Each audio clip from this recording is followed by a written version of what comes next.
Сәлем, геосаясат әуесқойлары. Картадан Арктиканың солтүстігіндегі үлкен мұзды аралды көрдіңіздер ме? Ол Гренландия. Бірақ алданбаңыздар, бұл тек мұз басқан жер емес. Гренландия саяси алаң, стратегиялық алтын кеніші және табиғи ресурстарға бай қазына. Сонда әлемнің супердержавалары неге бұл мұзды аралға қызығушылық танытады?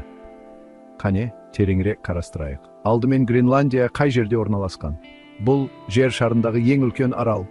Солтүстік Америкаға жақын орналасқан, бірақ ресми түрде Данияның автономиялық аймағы. Қазақстаннан кішірек болса да, онда небәрі 56 мың адам тұрады.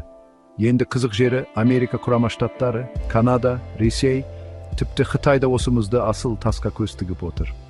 Сонымен Гренландия кімге тиесілі? Техникалық тұрғыдан алғанда, ол Данияның юрисдикциясына жатады. Дегенмен бұл автономиялық аймақ, яғни өзінің үкіметі бар, және жергілікті халық көптеген саяси шешімдерді өздері қабылдайды.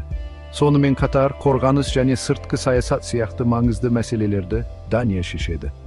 Бірақ бұл жағдай бәріне оңай бермейді. Америка Құрама Штаттары Гренландияны сатып алмақ болғанын білесіз бе? 1946 жылы президент Гарри Труман Данияға $100 миллион ұсынған. Дания жоқ, рахмет деп жауап берген.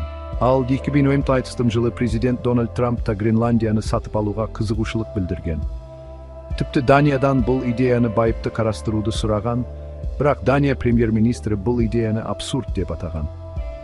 Неліктен ақш Гренландияға соншалықты қызығушылық танытады? Себебі онда стратегиялық әскери база орналасқан және табиғи ресурстарға бай. Қандай байлық туралы айтып отырмыз? Гренландияның жер қойнауы сирек кездесетін металдарға, мұнайға, газға және тіпті уранға бай. Бүгінгі әлемде бұл ресурстар алтынмен тең, жоғары технологиялық индустриялар мен әскери өндіріс үшін өте маңызды. Тек сонымен шектелмейді. Гренландия Арктикада орналасқандықтан, болашақта солтүстік полюстен өтетін жаңа теңіз жолдары ашылуы мүмкін. Бұл сауда және логистика үшін үлкен мүмкіндіктер береді. Ресей де Гренландияға көз тігіп отырма? Әрине, Ресей Гренландия маңындағы әскери теңіз күштерін күшейтіп, Арктикадағы өз мүдделерін белсенді түрде алға тартып, аймақтың ресурстарын игеруге тырысуда. Тағы кім қызығушылық танытып отыр деп ойлайсыздар? Қытай. Бұл сіздерді таң қалдыруы мүмкін. Бірақ Қытай Гренландияның инфрақұрылымына инвестиция салып, сирек кездесетін металдарға көз тігіп отыр. Бұл ақш пен Еуропада Қытайдың стратегиялық қадамдарына алаңдаушылық туғызды. Сондықтан Дания мен ақш Қытайдың Гренландиядағы ықпалын шектеу үшін жұмыс істеуде. Гренландияның болашағы қандай?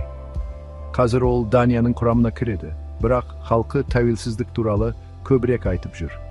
Кейбір саясаткерлер Гренландияның толық тәуелсіз ел болуын қалайды.